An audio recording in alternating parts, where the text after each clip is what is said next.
नमस्कार साथियों, स्वागत है आप सभी का आज के इस बेहतरीन वीडियो के अंदर। इस वीडियो के अंदर आज हम डिस्कशन करने वाले हैं उन 3 गलतियों के बारे में जिन गलतियों के कारण ज़्यादातर नेटवर्कर्स अपनी नेटवर्किंग की जर्नी में सफल नहीं हो पाते हैं या फिर लंबे समय तक उन्हें सफलता देखने को नहीं मिलती। वो 3 कौन सी गलतियाँ हैं जिनके कारण या तो टीम बिल्ड नहीं होती, या तो उनका बिजनेस ज़्यादा नहीं चल पाता, या वो इस व्यवसाय में जल्दी सफल नहीं होते।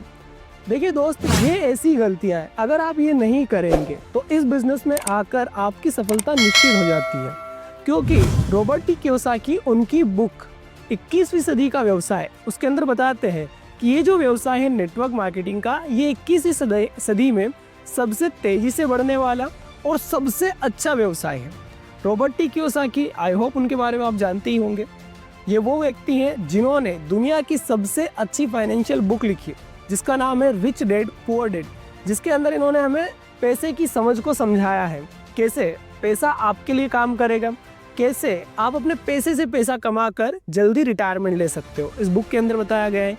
वही लेखक हमें एक बुक देते हैं 21वीं सदी का व्यवसाय, जिसके अंदर वो बताते हैं कि 21वीं सदी का सबसे बेहतरीन व्यवसाय अगर कोई है तो वो है नेटवर्क मार्केटिंग, डायरेक्ट सेलिंग। तो इस डायरेक्ट सेलिंग में ऐसी वो 3 कौन सी गलतियां हैं जिनके करने से ज़्यादातर लोग इसमें असफल हो जाते हैं, आज हम डिस्कशन करते हैं।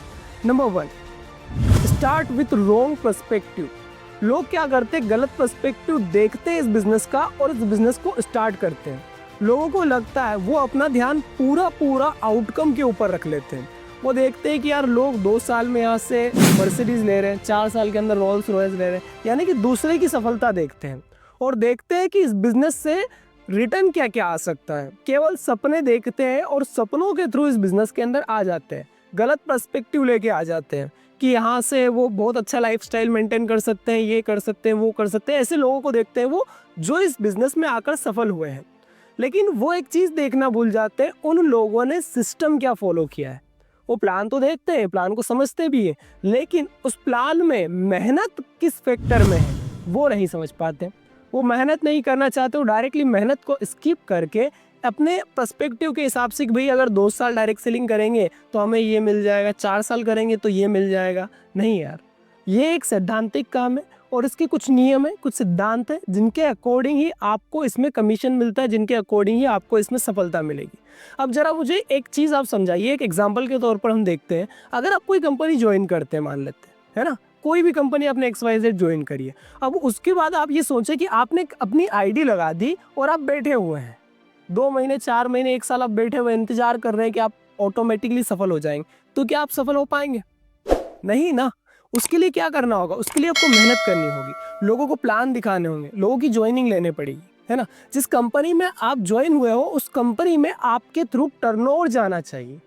जब आपके थ्रू टर्नओवर जाएगा तो उस टर्नओवर में से कुछ हिस्सा आपके हिस्से आएगा, वहीं से आपकी इनकम होगी। तो गलत पर्सपेक्टिव के साथ इस बिज़नेस को स्टार्ट ना करें कि यार 2 साल में, 4 साल में ये सारी चीज़ें मिल जाएंगी, यार अपलाइन हेल्प करेगा तो मैं ये कर लूँगा, वो कर लूँगा। नहीं भाई, यहाँ आने के बाद आपको स्वयं को मेहनत करनी पड़ेगी, आपको अपने बिज़नेस को खुद बिल्ड करना पड़ेगा। ये उन्हीं बिज़नेस की तरह है जैसा व्यापार दूसरा होता है, उसी की तरह ये भी एक व्यापार है। और व्यापार का एथिक्स क्या होता है? व्यापार का एथिक्स ये होता है कि हमें सारी चीज़ें, जिम्मेदारी जो है वो अपने हाथ में लेनी होती है। नंबर 2 पर क्या है मिस्टेक? नंबर 2 पर ये है कि लोग अकाउंटेबल नहीं रहते। इस बिज़नेस में आने के बाद वो ये सोचते हैं कि यार मेरा अप्लाई नहीं मेरे साथ जाएगा और वही प्लान दिखाएगा तभी ज्वाइनिंग आएगी। वो बहुत समय तक इस बिज़नेस को एज अ बिज़नेस स्टार्ट नहीं कर पाते। इस बिज़नेस को बस इतना ही कर पाते हैं कि यार अपलाइन हमारे साथ है तो हमें सब आता है, अपलाइन हमारे साथ नहीं है तो हमें कुछ नहीं आता। देखो दोस्त, अकाउंटेबल बनना पड़ेगा, जिम्मेदारी लेनी पड़ेगी। अगर आप इस बिज़नेस के अंदर आ गए हो ना तो आपकी जिम्मेदारी बनती है सारी स्किल्स को सीखने की, जिस की आवश्यकता है। देखो, पूरा का पूरा बिज़नेस जो है ना वो किसके ऊपर सेंट्रिक है? किसी प्रोडक्ट के ऊपर है ना। उस प्रोडक्ट की डिटेल ले लो, उस प्रोडक्ट को अच्छे से समझ लो, प्लान को अच्छे से समझ लो, उसके बाद वो सारी स्किल्स सीख लो। कम्युनिकेशन हो गया, सेलिंग स्किल हो गया, है ना, गोल सेटिंग हो गया, टारगेट अचीवमेंट के लिए आपको गोल सेट करने की आवश्यकता पड़ेगी ना, तो गोल सेटिंग हो गया। ये सारी स्किल्स आपको स्वयं को सीखनी है। ये जिम्मेदारी आपको इस बिज़नेस में अंदर आने के बाद लेनी होगी। उसके बाद क्या करना है? उसके बाद अपनी जो डाउनलाइन है, आप जो नई टीम बिल्ड कर रहे हो, उन लोगों को ये सारी चीज़ें डुप्लीकेट करना है। देखो ओवरऑल अगर मैं बोलूँ ना तो ये बिजनेस जो है ना पूरा का पूरा लीडरशिप के ऊपर चलता है। जितना अच्छा लीडर होगा उतनी ज़्यादा उसकी इनकम होगी। जो व्यक्ति जितना अपनी स्किल्स को पॉलिश करेगा वो उतना ज़्यादा इस बिजनेस से कमा सकता है। बड़ी सीधी सी कहानी। तो आपको अकाउंटेबल बनना होगा। अगर आप अकाउंटेबल बन जाते हो, जिम्मेदारी ले लेते हो अपने काम की, तो आप अपनी सारी स्किल्स को सीख सकते हो। उसके बाद आपको हर एक डाउनलाइन को एज ए हैंड होल्ड करके सारी की सारी स्किल्स सिखाना है। हर एक चीज़ उसे सिखाना है, उसे कम्युनिकेशन सिखाना है, उसे सेलिंग स्किल सिखाना है, उसे प्रोडक्ट डिटेलिंग सिखाना है, उसे सारी चीज़ें सिखाना है। क्योंकि हमें क्या करना है, जो योद्धा हम अपने बिजनेस में उतार रहे हैं, जो टीम मेंबर्स हम तैयार कर रहे हैं, अगर इनका माइंडसेट हम क्लियर कर पाएँ, अगर इनको अच्छी एजुकेशन दे पाएंगे, तभी ये जाके मार्केट में नई नई क्लोजिंग्स हमारे लिए लेकर आएंगे। तभी ये मार्केट में अपने बिजनेस को बिल्ड कर पाएंगे। तभी हम इनको खुद के ऊपर डिपेंड कर पाएंगे, सेल्फ डिपेंड कर पाएंगे। ये बिजनेस पूरा का पूरा अगर आप गौर से देखो तो आप देखोगे लीडरशिप के ऊपर डिपेंड करता है। जिसकी जितनी अच्छी लीडरशिप है उसकी उतनी बड़ी टीम है, और जिसका जितना बड़ा टीम साइज है उसके पास उतना ज़्यादा पैसा है। तो आपको क्या करना है, अपनी टीम में ज़्यादा से ज़्यादा लीडर्स बनाना है, और लीडर्स बनाने का ये काम जब आप अकाउंटेबल रहोगे तभी कर पाओगे। Third mistake, listening skills. जी हाँ दोस्त, हर किसी को पता है कि इस बिजनेस के अंदर कम्युनिकेशन मस्ट है। सबको चाहिए कम्युनिकेशन स्किल इस बिजनेस के अंदर।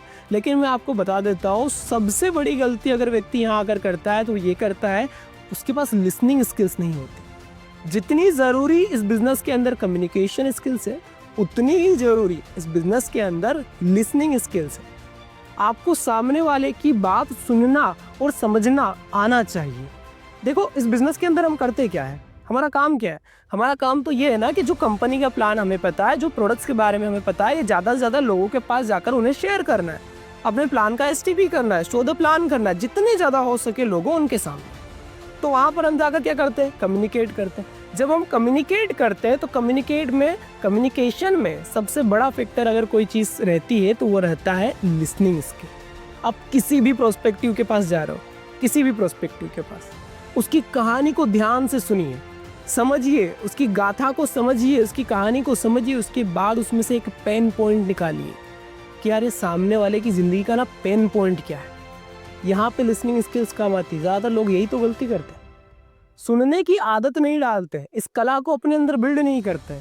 देखो इस दुनिया में हर इंसान भरा पड़ा है बोलने के लिए, भरा पड़ा है अपनी कहानी बताने के लिए, बस उन्हें चाहिए कोई सुनने वाला। तो अगर आप एक बिजनेसमैन हो, एक डायरेक्ट सेलर हो, तो आपको तो सामने वाले की कहानी बड़ी सहनशीलता से सुननी चाहिए, एक्टिव लिसनिंग करनी चाहिए उसके पास बैठकर। जितना ज़्यादा आप सामने वाले की बात में इंटरेस्ट दिखाएंगे ना, उतना ही सामने वाला आपकी बातों का रिस्पॉन्स देगा। ज़्यादातर यही होता है ना, हम जाते हैं लोगों को, जब जैसे ही अपना प्लान दिखाना स्टार्ट करते हैं, 5 मिनट होता है और सामने वाला बोल देता है, अरे ये वो तो नहीं है, वो जोड़ने वाला बिजनेस, वो चेन सिस्टम, वो तो नहीं है ये। यही बोलते हैं ना लोग। क्यों बोल देते हैं? क्योंकि उनके पास हमारे पहले भी बहुत सारे लोग जा चुके हैं। आपको क्या करना है, यूनिक, आपको सामने वाले की जो भी प्रॉब्लम्स है उनको ध्यान से सुनना है। उसकी लाइफ में जो भी चल रहा है, XYZ, नो मैटर, जो भी चल रहा है सारी चीज़ें सुनिए, फिर एक पेन पॉइंट निकालिए। एक रिटेलर वाला क्या करता है, जैसे एक मोबाइल शॉप वाला है, तो वो क्या करता है, जब आप मोबाइल लेने गए हो कभी, तो आप सामने वाले को बताते हो यार मेरे को एक अच्छे कैमरे वाला मोबाइल चाहिए, यानी यार उसका कैमरा क्वालिटी मस्त होना चाहिए, वीडियोस फोटोज़ अच्छे आने चाहिए। सामने वाले ने पकड़ लिया, भाई को कैमरा अच्छा चाहिए यार, है सर को कैमरा अच्छा चाहिए, वो वही पीस बताया जिसका कैमरा अच्छा है, बैटरी अच्छा है वो वाला नहीं बताया। अगर आपने उसको ये बोल दिया कि सर मेरे को एक ऐसा मोबाइल चाहिए जिसका बैटरी बैकअप ज़्यादा हो, यार मेरे पास जो पुराना वाला मोबाइल है इसका बैटरी बैकअप ही नहीं है, सुबह चार्ज करता हूँ दोपहर तक ख़त्म हो जाता है, तो सामने वाला आपका पेन पॉइंट पकड़ लेगा और कौन सा मोबाइल सजेस्ट करेगा, जिसका बैटरी बैकअप अच्छा है। तो हमें भी हमारे बिजनेस के अंदर यही करना है, लिसनिंग स्किल को अपने अंदर डेवलप करना है। और जब लिसनिंग स्किल्स डेवलप हो जाए तो आप सामने वाले की बात को अच्छे से सुन पाएंगे। अच्छे से सुनिए, समझिए, उसके बाद डिसीजन लीजिए कि इस बंदे के सामने हमें अपनी कहानी शुरू कहाँ से करनी है। अपने प्लान को शो करते वक्त उसके 2, 3, 4 ऐसी पॉइंट्स रखिए जिनसे आप उस प्लान को शुरू कर सकते हो। जैसे किसी की लाइफ में अगर टाइम फ्रीडम नहीं है, मान लेते कोई पर्सपेक्टिव के पास आप गए, है ना, उसने बोला कि सर पैसा वैसा तो ठीक ठाक आ जाता है, जॉब अच्छी है, अच्छा चल रहा है सब कुछ, लेकिन थोड़ा सा फैमिली को टाइम नहीं दे पाता हूँ, मेरे पास टाइम फ्रीडम नहीं है। बस उसको पेन पॉइंट पकड़ा उसको बताया भाई टाइम फ्रीडम, इस बिज़नेस के अंदर आने के बाद उसे कैसे टाइम फ्रीडम मिलेगी, है ना। दूसरा पॉइंट, सामने वाले ने कोई ऐसा व्यक्ति जिसके पास टाइम तो है लेकिन काम नहीं है। सर मेरी जॉब ओवर हो जाती है 4 बजे और 4 बजे बाद में फ्री हो जाता हूँ, मेरे को कोई पार्ट टाइम काम ढूंढना है जिसके अंदर मैं थोड़ा सा एक्स्ट्रा इनकम कर पाऊँ, उसे एक्स्ट्रा इनकम दिखा दे, कैसे वो एक्स्ट्रा इनकम कर सकता है इसके अंदर। सो बेसिकली देखना क्या है, सामने वाले की नीड को आइडेंटिफाई करना है, और सामने वाले की नीड को हम आइडेंटिफाई कर पाएंगे अगर हमारी लिसनिंग स्किल्स अच्छी होगी तो। आई होप आपको ये वीडियो अच्छा लगा होगा, ये सारी बातें समझ आई होगी। अगर आपको ये वीडियो अच्छा लगा है और ये सारी बातें समझ आई हैं तो लाइक करें इस वीडियो को, और ज़्यादा से ज़्यादा अपने टीम मेंबर्स के साथ इस वीडियो को शेयर करें। Thank you so much.